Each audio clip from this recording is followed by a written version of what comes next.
Shayna, welcome everyone to our Wednesday evening classes. And we're studying and looking at the book of the Revelation. And what I'm doing is bringing it into the Near Eastern setting, which it really comes to us from. So we're going to continue right along. But before I do, I always open with the prayer. And before I say the little prayer and the expression of it in Aramaic, I want to announce too that this evening, for the answer and your questions that you may be asking for the last 15 minutes of the program, I'm going to have Reverend Hanny answer the questions that you gave him the last time he was on for the Wednesday evening. So I'm trying to go as fast as I can to cover all the different areas in the book of the Revelation that we're doing tonight. Okay, shall we pray? Al Haile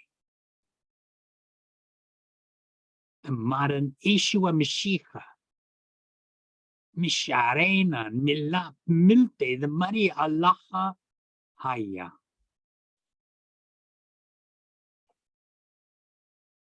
For those of you who maybe never heard it before, what I was saying, with or upon or in the power and energy of our Lord Jesus, the Anointed, we begin to learn together, is what it is, the word of Maria Allah Haya, the living God. Okay? Now we're in chapter 9 of the book of the Revelation, and we're in vision 3. This is vision 3. It does not conclude until the 11th chapter and the 18th verse. And we're talking about the 7 trumpets that are sounding through the breath of the messengers, the 7 messengers, the 7 angels. Remember, these 7 messengers stood before the throne of God, which means this is a message from spirit that we need to be aware of. Angels are spirits. They're not fleshy like us, even though that we picture them as such. But nonetheless, they're pure spirit, pure light, and they carry God's thought. And here what it's saying is that the messengers are now warning people through the trumpet what is going to be taking place. It's an announcement. The trumpet simply means an announcement. There are no trumpets in heaven. There are no harps in heaven. There none of that. But what we call heaven anyway. It's really, that's one thing I should make it clear. We're talking about not a place up in the sky. It doesn't mean that at all. It means another dimension that is, it's already within us. This dimension is already there. I would call it the intermediate world, that is between the final invisible dimension and the intermediate. See, right now we're in the physical dimension. And when you study what is physicality, you'll be surprised what physicality really is, because it's firm. The reason why we call it firm is because our body is firm. If I tap this desk right here, if I tap it, it's because my knuckles here are hitting the hard desk, because it's made of certain components. But this is not reality. The reality is beyond the intermediate session, the immediate one, and then the intermediate one, and then the final dimension, the real reality of life. That's where life comes from. That's where understanding comes from. In the intermediate realm is where we dream. And this is what this is. This is why it's called Giuliana. Giuliana means that dream state, that vision state, why do I call it intermediate? Because we're still in the subject object. In other words, consciousness is seeing these particular objects and imagery. As long as there's imagery, full imagery there, you're in that intermediate state.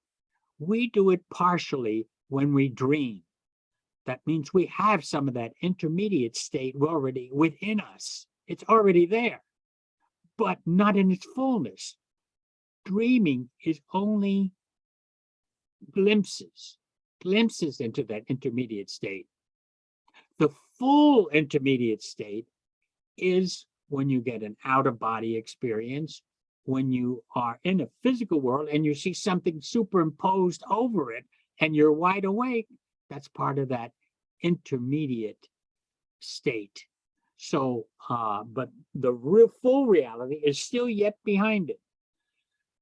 And so in the book of the Revelation, you have to realize we're dealing with two things. We're dealing with imagery and we're dealing with metaphors, the way of speaking. Like when it talked about what we did last Wednesday, when we talked about the angel that blew the trumpet sound, and it was the sixth angel. No, not the sixth. It was the fifth angel that sounded the trumpets that we dealt with. And we talked about locusts, and they had hair like a woman, which means all that is just the imagery. All it is implying is a well-regimented army. In other words, precision, everything precise, beautiful, like the woman's hair. And the face of a man means the intellect behind it, because men are running this war. This is how, but it's all done in imagery and with the meaning of metaphors. So the regiment was the long, beautiful hair of the woman. So you have to understand the imagery when you're reading. And this is why when people try to say it means just this particular thing in our day, no.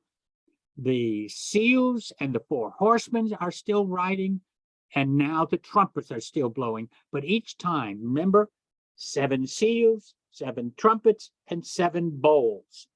The 7 seals will now multiply into 7 trumpets. It's the same thing as the 4 horsemen, only it's going to be naming things a little more particular and blown up more. And then the bowls will also do the same thing. So you have to understand when you're reading it, it just is expanding the 7 seals and the 4 horsemen, and then it expands in the trumpets, and then it expands even more with the bowls. You have to understand how the writer is doing this and giving us this revelation, this unveiling. Okay, now what we left with was the 6th messenger, which we translated as angel because of the Greek, but it's really messenger. The 7th messenger blows, the 6th messenger blows the trumpet. And this is where I left you with verse 14. And it says, and I heard a voice from the horns of the ghost saying to the 6th angel, which had the trumpet. And what did he say? He said, loose, free them. Loose them. Who? Loose the 4 messengers which are bound by the great river Euphrates. Now you have to be familiar with the geography and the background of the Near East. The river Euphrates was a line of demarcation between Mesopotamia, and which we call the East, and this was called, on this side would be Israel, would be Lebanon, would be in the ancient world, it would be Syria, because there was no Lebanon then, but they called it Syria. And so it was the dividing line. And in the Near East, they believed that angels are bound because they're protectors of the rivers.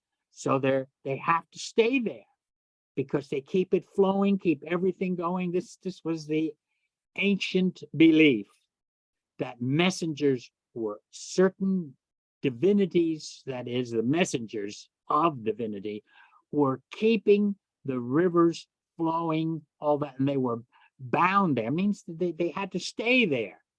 But when the voice said to the sixth messenger who blew the trumpet, the voice said to him, I want you to free those four angels, those four messengers in the Euphrates River. Remember, there's Euphrates and the Tigris.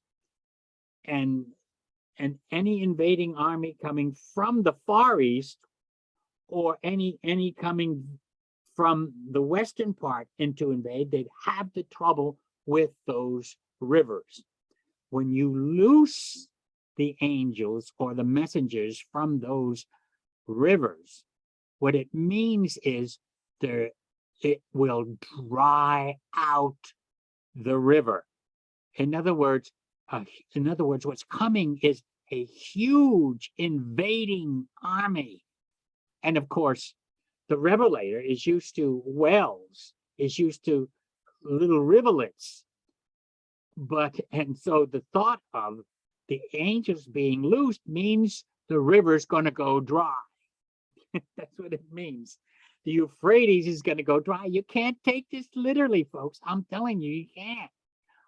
What is implied by it is the armies that are going to invade are going to drink up the river Euphrates, and they're going to be able to cross it.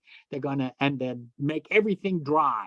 It means the river will go dry when the messengers are freed from the river, no longer bound there to take care of it.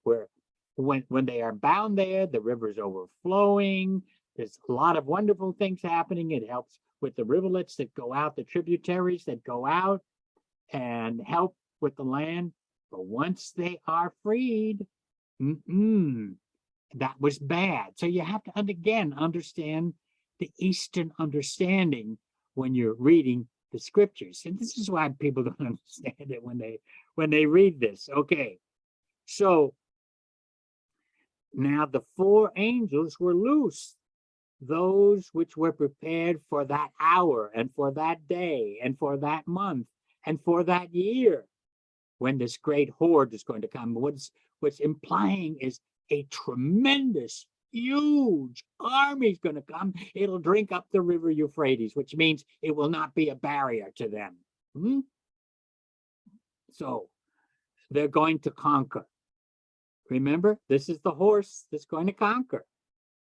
Okay, and the number of the army, that's why it goes, and the four angels were loose. Let me see. And so that they might slay a third part of men, humankind. But it says men there because they're generally fighting in the war.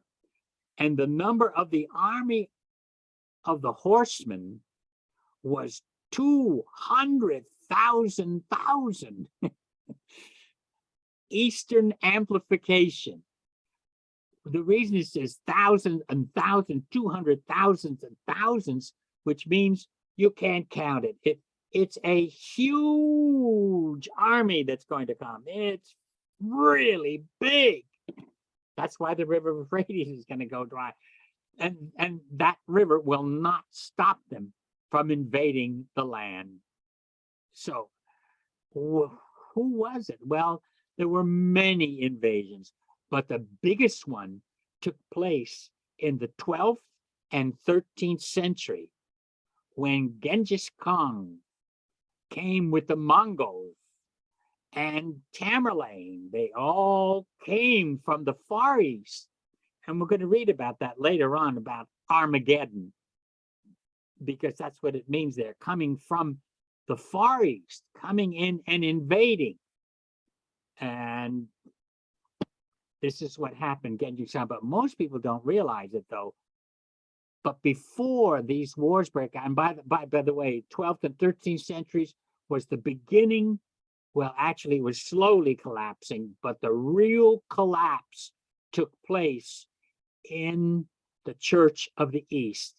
In other words, its wonderful rise, the Church of the East, which was the Christian church, rose and had schools and had all wonderful things all over as far as China. In fact, they got into China and got to the Khans. They got to them and talked them, and the Khans favored Christianity. It did, but it's Eastern Christianity. Forget our Western Christianity. It's Eastern Christianity, and so they were able to win over a lot of them. And when the Mongols came in the 12th and 13th centuries, they took Jerusalem. And you know who suffered the most were the Muslims and the Jewish people.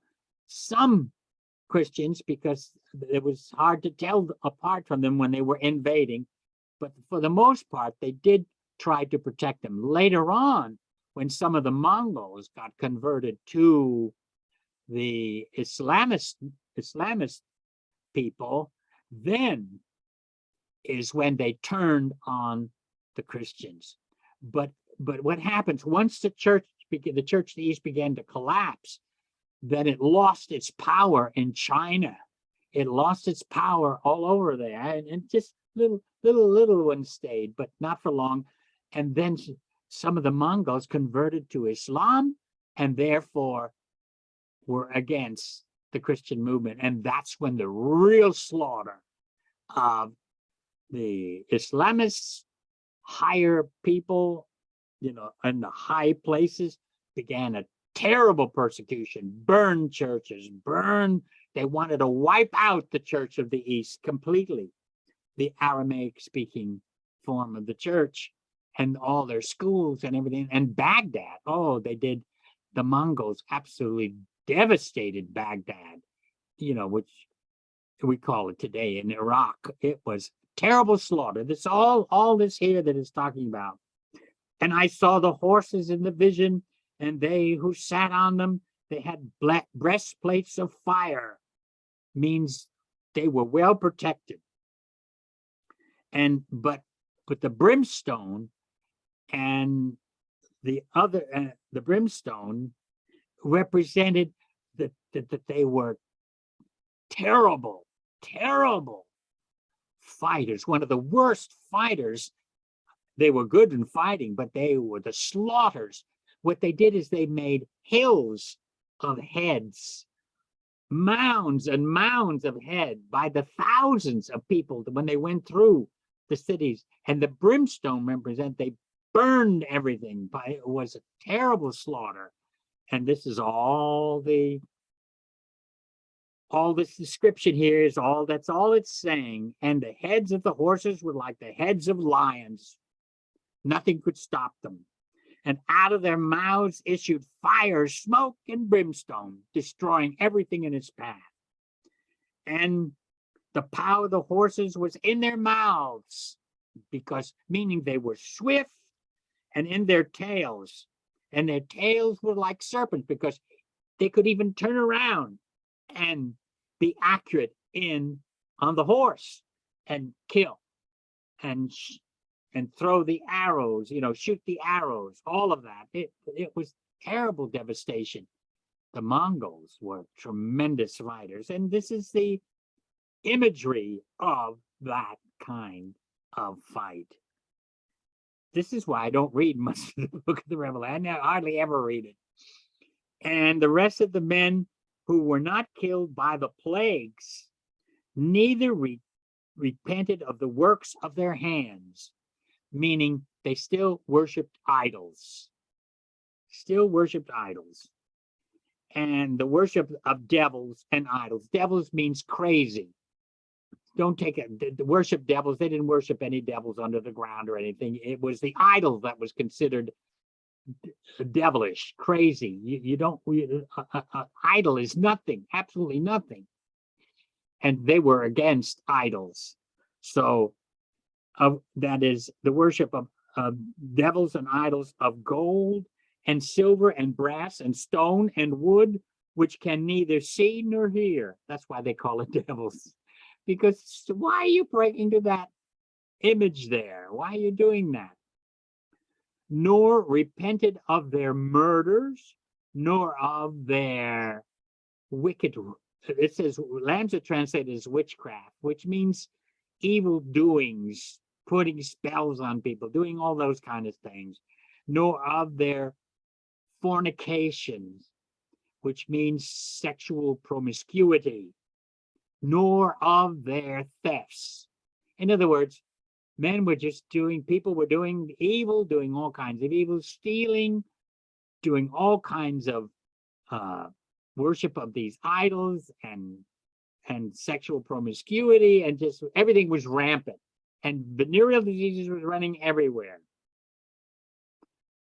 That ends the trumpet now.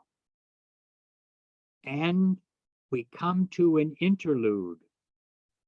Chapter 10 is in an interlude, and it goes all the way to verse 14 in chapter 11.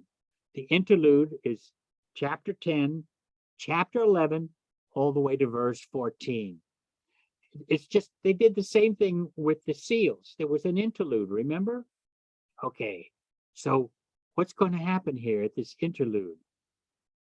And I saw another powerful, mighty means powerful, messenger coming down from the heavens, from the sky, clothed with a cloud.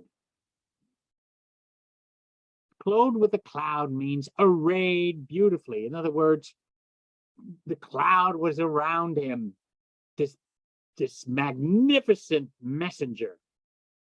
And a rainbow of the cloud was upon his head, a rainbow, which means the covenant. The rainbow always means the covenant. God always made, remember the first rainbow that appeared was with Noah, when the ark rested and all the water subsided, everything was clear, and the rainbow came. That means a covenant was made with Noah. So this is the covenant messenger. And his face was though it were the sun. In other words, his face, his countenance was brilliant. It was bright. You could see through the cloud, because he was arrayed in a cloud. His clothing was the cloud. And his face, his countenance was bright as the sun, and his legs are pillars of fire. Well, this is some powerful messenger, very powerful. And he had in his hand a little scroll, a small scroll, not a big scroll, just a small scroll. It says book, which means a small scroll. Open, and it was open, which means it's not hidden. What's there? It was an open scroll, and he's holding it, a small scroll. And you know what? And he set his right foot upon the sea. Now he's holding the scroll, and he puts one foot, remember, and his legs are like pillars of fire. He puts, which means destruction.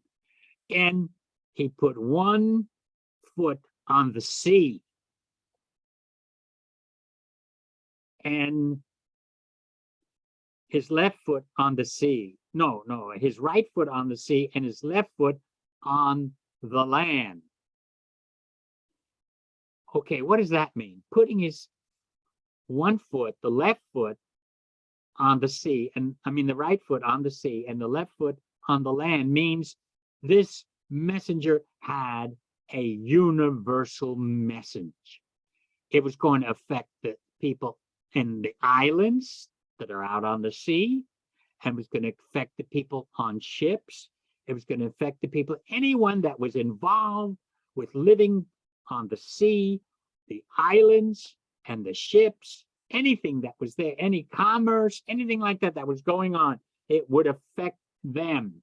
This leg and this foot, which was like a pillar of fire, and it's going to affect the sea and also affect the land. This imagery is very, very vivid. It's universal. In other words, that little scroll he had was for the sea and was for the land. It's universal. This is going to be universal. And he cried with a loud voice. In other words, instead of saying, that's how they say everything. In other words, he shouted. He shouted. When that's what it means to cry, that's an Aramaic idiomatic phrase. Cried with a loud voice is very descriptive, but it means he shouted. We would use one word in English.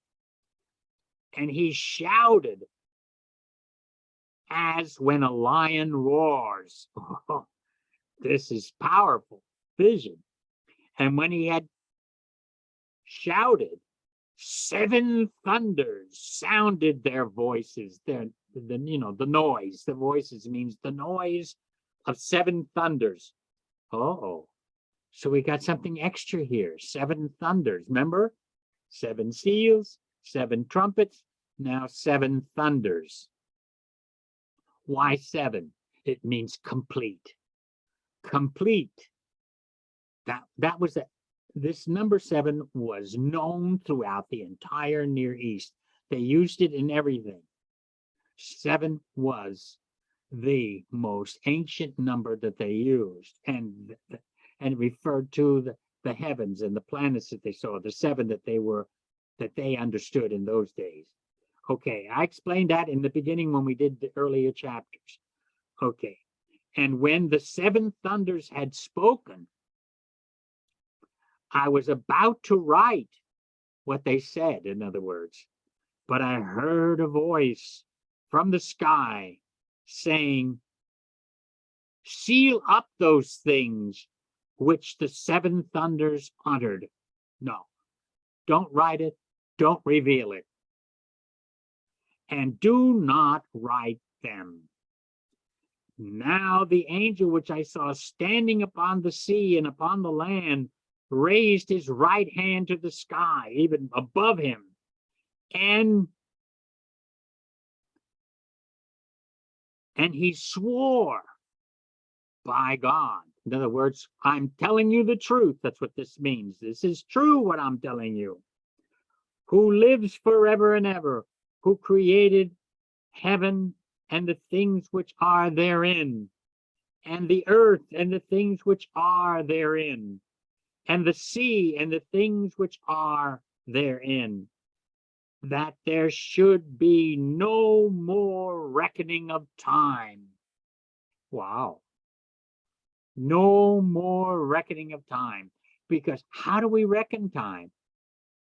We reckon time by movement and objects and aging and all that. We reckon time by objects and distance. Everything is reckoned.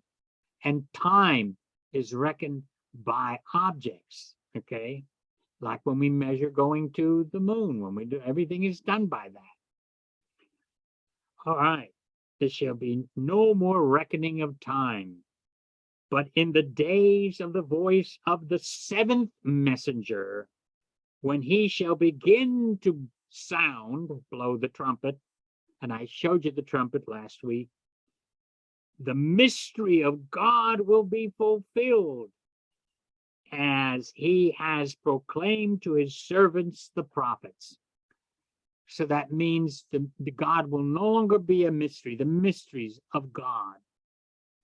The mystery of God will be fulfilled.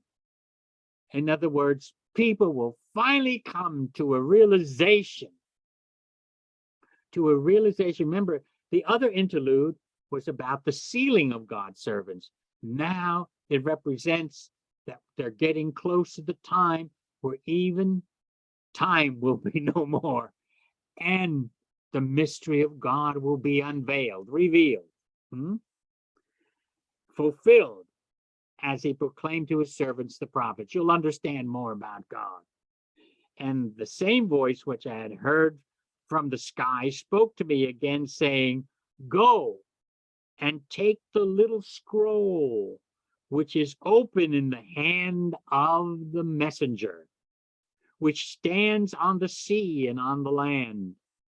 And I went to the messenger And as I was about to say to him, "Give me the little scroll," he said to me, "Take it, eat it, take it, eat it." Eastern metaphorical speech, which means it is yours. Take the scroll. Eat it means memorize what you're reading in the scroll. Memorize it. Make it a part of you.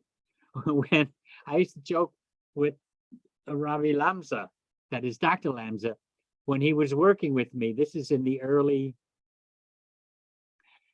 rather in the late 60s and early 70s, when he was teaching me the Aramaic language, and he would tell me, "I want you to eat this page." And I used to laugh because he went ahead and used the Aramaic idiomatic phrase, which means I want you to memorize this page for the language. I want you to memorize the words and the vocabulary and all that, all in Aramaic. And for the reading is what it was. He was teaching me to read Aramaic, write Aramaic, not to converse in Aramaic, but just to read it. And so when I read scriptures, I would have that, especially in the Aramaic. So he used to tell me to eat it, which means memorize it. We say something like that. We have an idiom, something similar to it. Digest it. I have to digest it, right? Don't we use that term? Okay. So it's that same expression. And I went to the messenger, and as I was about to say to him, "Give me the little book," he said to me, "Take it and eat it, and it shall make your belly bitter. But it shall be sweet as honey in your mouth." This is all metaphorical speech. Something sweet as honey in your mouth means pleasant, because you're learning secrets. You're reading a book, a scroll here. You're reading a scroll that has mystery in it. And he says, and so as you're eating it, oh, wow, you're finding out all these different things as you're reading it. But when you swallow and it's in your tummy, it is bitter because it's not good. It contains calamity, tragedy, catastrophe, awful things. That's why it's bitter, very bitter. In fact, Dr. Lambs used to tell me that in the Near East, they had an expression that among the Assyrian people, and I don't know if the Chaldeans had it too, but the Assyrian people did. And he said that he said, when you learn to hear a secret, you're happy and thrilled to learn about. When someone tells you they have a secret to tell you, and then they say, "But you cannot tell anyone else." Then instead of it being sweet, it becomes bitter because you cannot tell it. And it's bitter in your stomach, he said. She says, so, and to carry a burden that you know something that you cannot tell, it bothers you and brings stress. He says, so what they do is they find a smooth stone and tell what they heard to that stone to relieve themselves of it from carrying it, and then they throw the stone away. So, but the poor revelator here couldn't do that. He had to memorize it and didn't like what the full impact of those words were on the scroll. Didn't like it at all. It was bitter. So I took the little scroll out of the hand of the messenger and ate it. I memorized it. And it was sweet as honey in my mouth because I was learning secrets. But as soon as I had eaten it, my belly was bitter. All metaphorical speech. Then he said to me, "You must prophesy." You must prophesy, predict, tell. You must foretell, is what he's saying here. You must foretell again about many peoples and nations and the heads of the nations and kings. So this was a personal message to the revelator that even though he was on the Isle of Patmos as a prisoner, he would be free and he would be able to foretell more about God to other nations and to leaders of the world, which John did. Okay. So, but we don't know which John it is, whether it was the apostle, just another one by the name of John, because it didn't reveal it there fully in the first chapter. So now we're in chapter 11. And there was given me a reed like a rod, and the angel stood, saying, "Arise and anoint the temple of God and the altar and those who worship in that temple." Okay, he was given a rod because then they would put the oil on top of that, and he would anoint, and arise and anoint the temple of God. In most other translations, all other translations, it's only in the Aramaic that says this. It says anoint. But all other translations say measure. In other words, take the rod and measure the temple of God and the altar and those who worship therein, and the worshipers too. And there were thousands there. No. The word there, because the word for measuring here is close to the Aramaic word for anoint. So it's really anoint. It's easy to anoint the temple. You just sprinkle it. Sprinkle it. That's all. Sprinkle the oil. That's what they did. That's what it means to anoint. They just didn't pour it out like that. And they sprinkled it. And on the worshipers, they just sprinkled. Just like Moses did that with the blood when he sprinkled the worshipers there when he was in the desert. And he was told to do that when they came to the tabernacle, and they slew the animal, and then he would sprinkle the blood on them to consecrate them and to cleanse them. It's symbolic. All that was symbolic. So here, anointing it. But do not anoint the outer court of the temple, and do not anoint it, for it has been given to the Gentiles, and they shall tread the holy city underfoot for 42 months. That's 3.5 years. This is symbolic. It's only symbolic.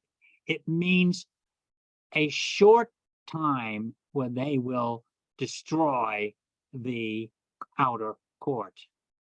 Okay.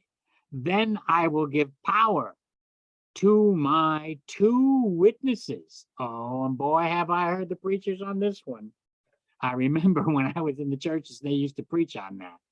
The 2 witnesses, and they shall prophesy 1,260 days, clothed in sackcloth. Again, these numbers should not be taken literally.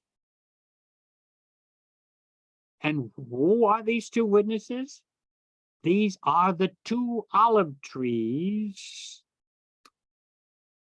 and the 2 lampstands, complete lampstands, and the word 7 candles in each lampstand. And there's 2 of them. So olive represents oil. The lampstand represents light. So we have anointing and we have light, which is understanding. In other words, instruction. All right, and we're going to get to this in a minute. And it says, these are the 2 olive trees standing before the Lord of the earth. And if any man desire to harm them, fire will come out of their mouths, means truth comes from their mouth, and will consume the enemies. And if any man desires to harm them, he must in that manner be killed. In other words, it will come back on that person. These have power to control the sky so that it will not rain in those days, and have power over waters to turn them into blood, and to smite the earth with all plagues as often as they will. So, who are these two witnesses? And what kind of power do they have? Well, it's telling you who they are. When it tells you the type of power they have, it's telling you who they are. And what I will do is we will start with those verses that I just read to you next Wednesday.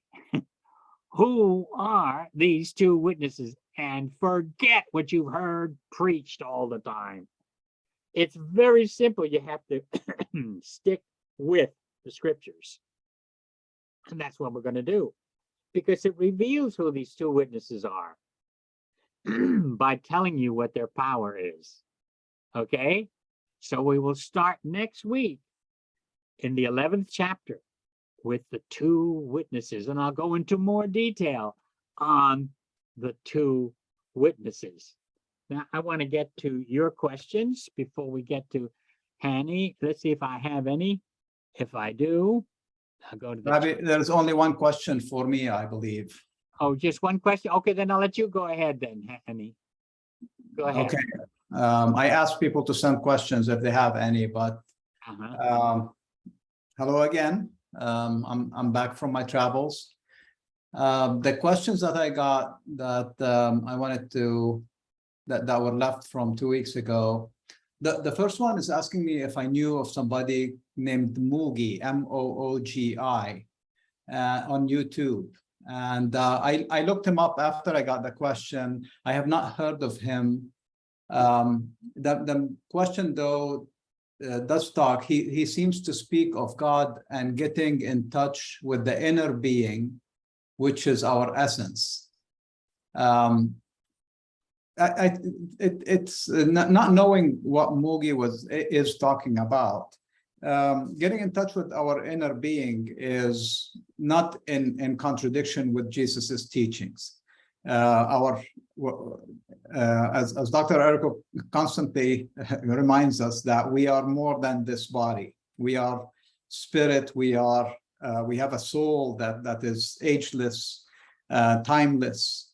And because of that, getting in touch with that soul and spirit, and you see it in children more than you see it in adults. So that's why I think this does not conflict necessarily with Jesus's teachings or what I believe, because the more you get in touch with your humanity, with your essence, with your spiritual nature that we have in us, which gets you closer to other people. And makes you see that in them, and that's the way we see God. We're not going to look up in the sky and one day we're going to see some old man with a big beard sitting on a chair. That will not happen. So that's why the spiritual nature of the teacher. I'll try to dig into him a little bit more, but ultimately I don't think it's conflicting. And along the same lines. There's another question that came: how does one get in touch with God?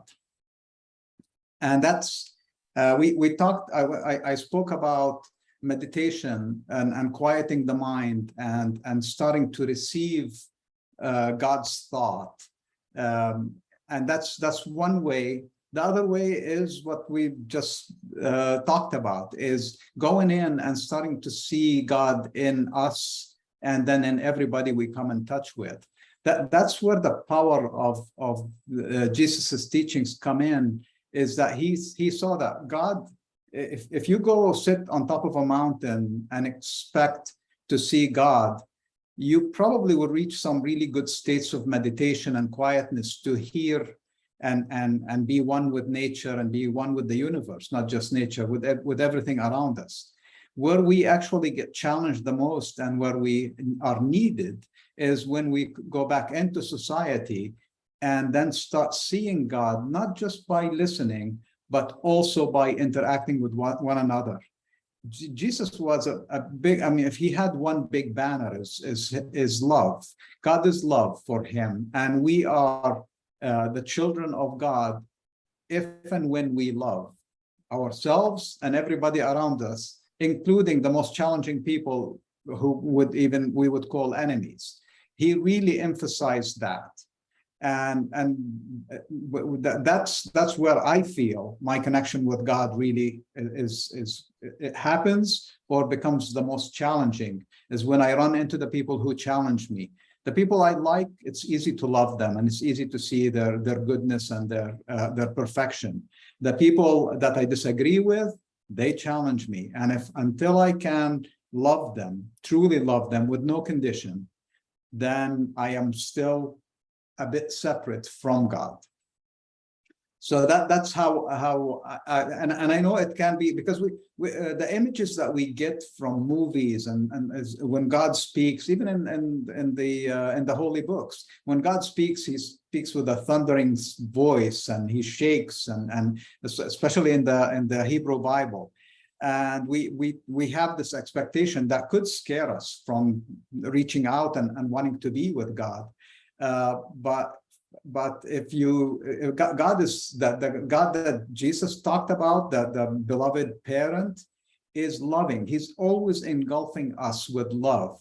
So don't be afraid to reach out, because you will get this warm feeling that will overwhelm you of knowing that you are a child of God, and the Ithia Rabba, the God of everything.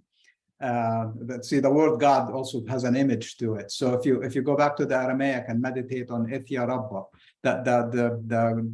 the being that doesn't need anything from anyone, that is all, and that being is where we come from, and when we get connected with it, it should be a warm feeling, not a scary feeling.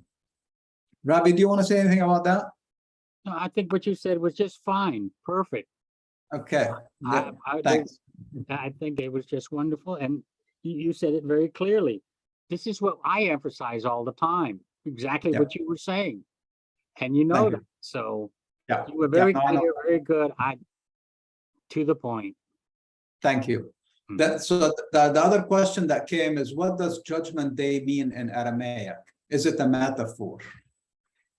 I think that is a loaded question, because first of all, the Judgment Day is spoken about and misunderstood in many places in the Bible.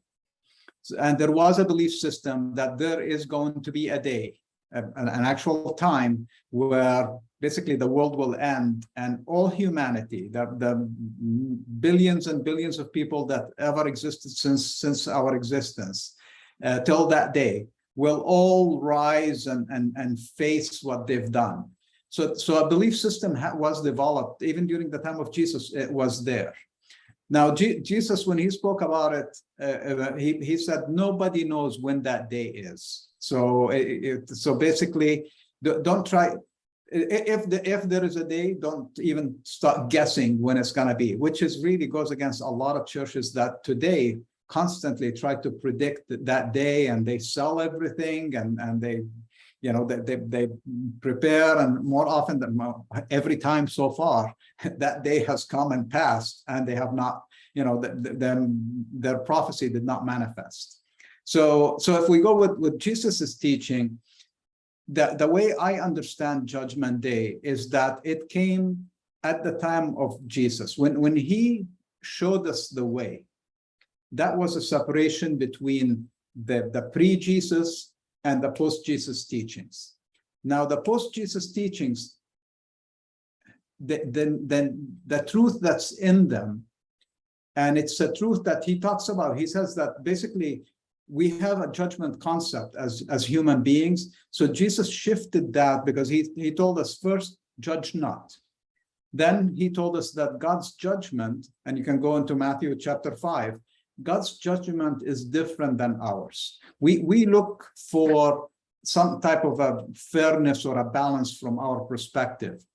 He told us that God's love basically overrides any form of judgment, because God constantly gives people who are good and bad. He gives them goodness. He gives them rain. Jesus uses the rain and sunshine, which is prosperity and water and sustenance and so forth.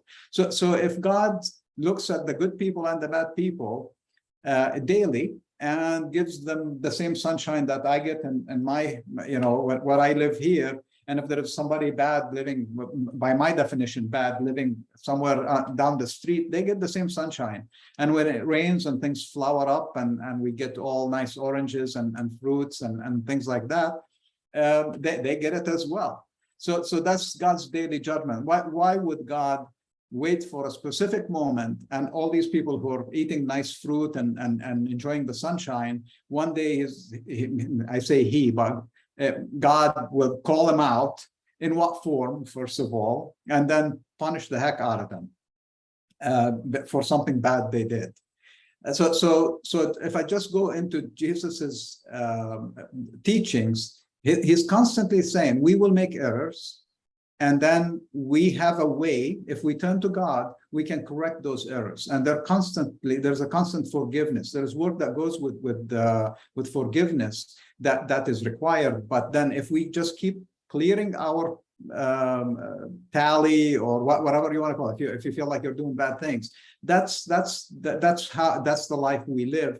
And the less we carry that is bad, the quicker we go through the process of forgiving ourselves and forgiving others, the less we'll carry into the spiritual world when we leave this body.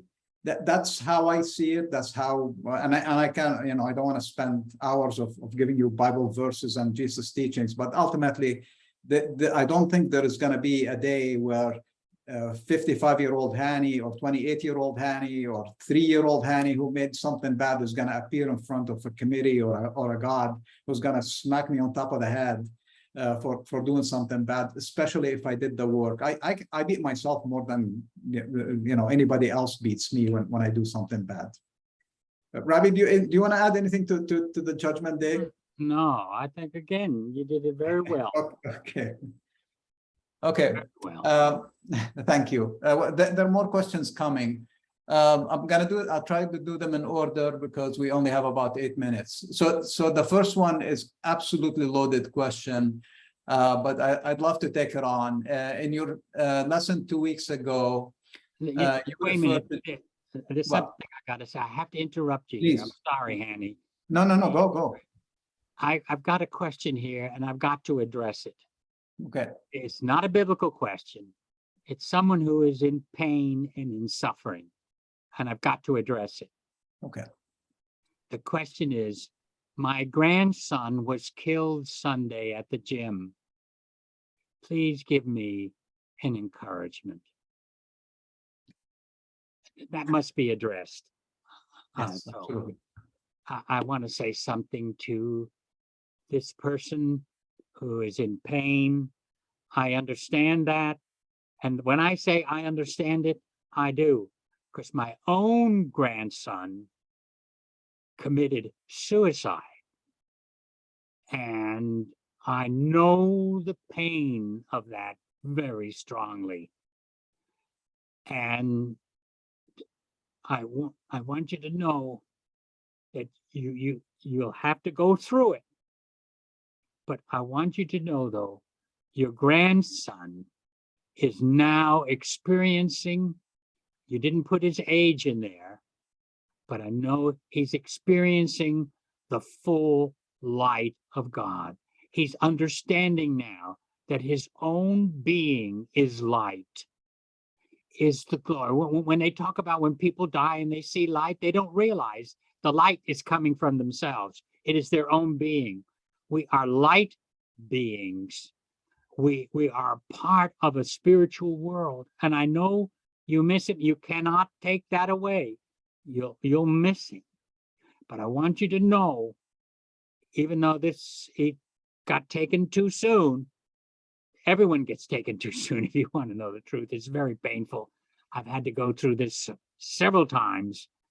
and not just with a grandson, but with even some are even closer. And so I understand it completely and the pain, but the Spirit of God that is in you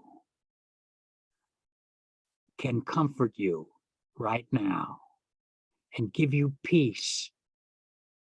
You cannot bring him back in bodily form, but realize that your grandson is with you. The very fact you feel him in your mind, in your heart, you can't see him, but you feel him. And who knows what dreams you may have? Who knows what you will feel down the road, because it just doesn't snap away like that.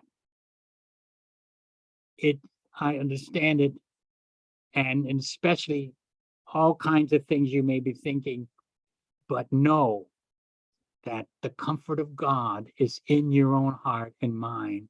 And right now, I know the Spirit of God is upon you, comforting you, giving you understanding and enlightenment. Even knowing the fact that he is really not gone. He is not gone. His spirit, his intelligence is still there. It is still there. It is not gone. And it is with you and will be with you to the day you make your transition and you get to see him again. The same thing I feel about my grandson. He was my number one grandson, the one I was with most of the time. And it was very hard, very hard. I understand that. I know the pain of it. I know the loss of it, but I also know the comfort of God. And so be comforted. Know that you are still connected with him fully and 100%. It's just you don't see him anymore physically, but he's with you and you are with him. And every time you think it, every time you feel him, join in with him and know he's there. Know he's there. Okay, that's what I wanted to say about that. I wanted to address that, Hanny. No, that's good. It's good, Ravi. It's important. Mm-hmm. Thank you. Okay, go ahead, Hanny. Now you can go with your questions. So I was mentioning the question, which is that it reads this way. You referred to Jesus as a prophet, quote unquote. This compares to the way he is seen in Sufism. If he is merely a prophet, what sets him apart from Muhammad? Why do you follow the teachings of Jesus specifically?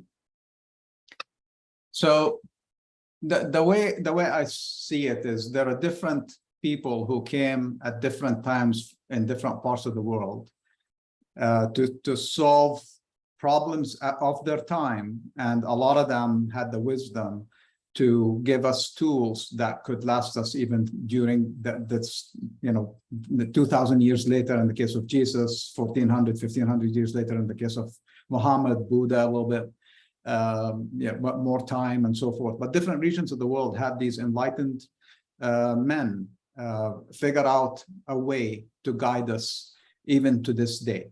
So without making a judgment on any of those paths, because I think they all lead, if you really dig deep into their essence, they lead us to an enlightened and a better world. In my case, I was born into the teachings of Jesus, and as I studied more and more of the other religions, as well as even the heritage of Jesus, from Abraham to the last prophet, and then all the stuff that came even after Jesus with what we're studying in Revelation, the Acts of the Apostle, etc. What spoke to me about Jesus is he basically peaked what Abraham started with, introducing the idea of a monotheistic, of a one God, one presence. And then people kind of built on that, and I think they lost their way in some cases. Some cases they made improvements. But when Jesus came, he had such a pure view into our essence, our soul, that has not been matched yet for me. As I said, if you were born into Islam or into Sufism or into specific sect of Islam or into Buddhism or Hinduism, there are teachings there that can guide you into a very nice, happy life. And if you're doing that, you don't have to convert. Even the religion of Jesus, I spoke about that last time. People did not have a decal, a cross, a hat, a type of clothes or something that would identify them as followers of Jesus. He told his apostles, the way they will know you is by how you love one another. Imagine that. That's your religion, right? No cross, no crescent, no Star of David, no nothing, right? That can identify you except by the way you love one another. Imagine this world where we could do that. Now remember I talked about judgment and all that stuff. Love, love, love, love is the lesson of Jesus, and I have not heard that clearly. That distilled from any of the prophets in the Old Testament, from any, from Paul and the other apostles. Nobody quite nailed it. Some of the close ones, like the letter, the Epistle of John, and some, they touch on it, and Paul does touch on it. But ultimately, Jesus just left it so pure, and he did not get corrupted by what Paul had to face and what the other people had to face, which was more of their own early teachings, and then the challenges that they had to deal. They got into minutia that Jesus always was above. He was constantly dealing with root cause. He constantly pushed us to go to the core of things. He did not attack war. He did not declare war. He just said, if you begin violence in your mind by thought, nip it, because the thought will translate into words will translate into actions and reactions and so forth. And then, so he didn't want to go into that. He just said, nip it, nip it, nip it. If you are about to think something badly, stop yourself, go to your essence, reconcile, so you don't have to do the forgiveness work I was talking about. So that being that kind of a prophet, those kinds of teachings is what attracted me to Jesus, and what really made me give a lot of my time and life into following his teachings. I believe him. I do believe in him, but I truly believe him, because his teachings are so challenging. They keep me on my toes, but they also keep me very happy and very balanced. And I think we are on time here, Rabbi, so I don't want to go over. But I'll take the rest of the questions and I'll try to address them maybe next week. Okay, and along that very line that you were talking about, I was going to make the announcement tonight, and I've got to make it now. You know that the Aramaic School of Light is going to be in September, and you know what my subject is? I wrote it and sent it to everyone. It's called Jesus, or Yeshua, that's how we say his name. Notice the titles I use: Son of God, Son of Man. Those two things is what I will be developing in this Aramaic School of Light. And it will be in September. And September's almost here. September 10th, Saturday. And I want to read to you what I wrote here. The two themes I said: Yeshua, Jesus, Son of God, Son of Man. Jesus of Nazareth was a true son of the East. His charismatic personality and dynamic demeanor, both human and divine, touched deeply into the souls, hearts, and minds of his people. Jesus is somewhat an impenetrable mystery. However, we needlessly make it more complicated by removing him from his Near Eastern Semitic setting and westernizing him and his teachings. Jesus' teachings are direct and simple and filled with Aramaic Semitic forms of thought. Today, we have a European Christianity. Even when we in the West think of angels, messengers, what I've been teaching on in Revelation, we picture them as Scandinavian, blonde hair, blue-eyed, fair-skinned beings with wings, of course. We don't see them in the ancient Near Eastern Mesopotamian style. And what I will be developing is venturing into Jesus' early life, his boyhood, his education, his occupation, and background. You see, that's the problem. People are so into just the divinity of Jesus that they've lost the man Jesus. They've lost him completely. That's why I use the title Son of God, Son of Man, or Son of Man first, really, then Son of God. Because you have to understand what those terms meant in the Near East and in the Aramaic language, the Shana Aramaya. Unless you understand that, you don't understand Jesus fully. But because we have made him Savior, we have made him, in fact, they don't use that term very much. Savior in the Aramaic means life giver. He was a life giver to get us all back into the flow of life. That's what he did. And so when that question was asked of you about, are you just a mere prophet?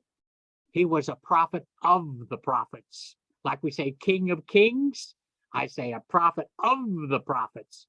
Abraham was a prophet. Moses was a prophet. All these men. And Hanny made it very clear, an understanding about that. Very good, very clear. But with Jesus, we have missed something about Jesus. And that's going to be the approach in the seminar. And that'll be once a month only in September, October, and November. And it's going to be on a Saturday from 1 until 3. And we're going to go into I'm going to answer a lot of these questions. Where was Jesus between the ages of 12 and 30? Where did he obtain his schooling? Who were his teachers? Did he ever go into India? You'll find books that said he was in India, he was here, he was all over the place. Or did he become an Essene? That's another one that they do about him. When did he come to realize that he would be the longed-for anointed one? See, we put him in another position that he never was in, but we put him in that position. Predicted by the Hebrew prophets. When did he know he would be the anointed one? What took place in his soul and heart? How did he come to this realization that he was Son of God? How did he know that? What kind of teacher was he? The 4 major Gospels of the New Testament give Jesus 2 basic titles: Brei Danasha, Son of Man, and Brei Dalacha, Son of God. What do they mean? We've got a Western interpretation and we formed a theology on it.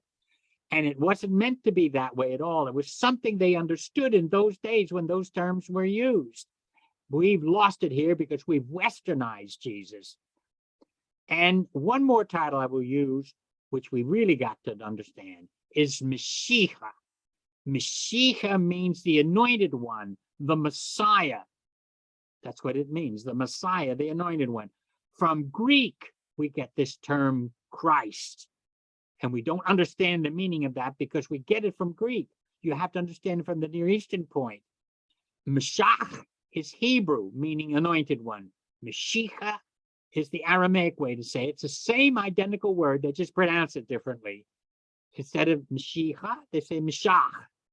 So they just reverse the ending a little bit in the sound, but not in the spelling. It's the same spelling. And we're going to go into the real significance of it. And I wasn't going to go into it, prophet, but Jesus is a prophet. But you have to understand that when someone says a mere prophet, you don't understand the meaning of the word prophet. No prophet is just mere, because they foretell about God. But Jesus has these other titles: Brei Danasha, Brei Dalacha, Mashiach. And Muhammad never said he was Mashiach. He never was that. He was something else. He was a prophet. So Jesus is not only prophet, he is Brei Danasha, Mashiach, Brei Dalacha. And we'll go into all of that so you can understand it. You need to get Eastern eyes. What we have is Western stained glass window Jesus. and not the real Jesus. This is what I'm going to show you this. Well, I'll show you that picture I have up on right there. You can't see that picture, but I have a picture of Jesus there with a lamb. And I will put it up real close because I know time is getting short on it here. And I wanted to mention that that's Saturday, September 10th at 1 to 3 Eastern Time. Contact the foundation for registration. Okay. Thank you, everyone. Thank you, Hanny. That was Thank you. wonderful tonight. And I appreciate you, everyone. Love you and see you next Wednesday.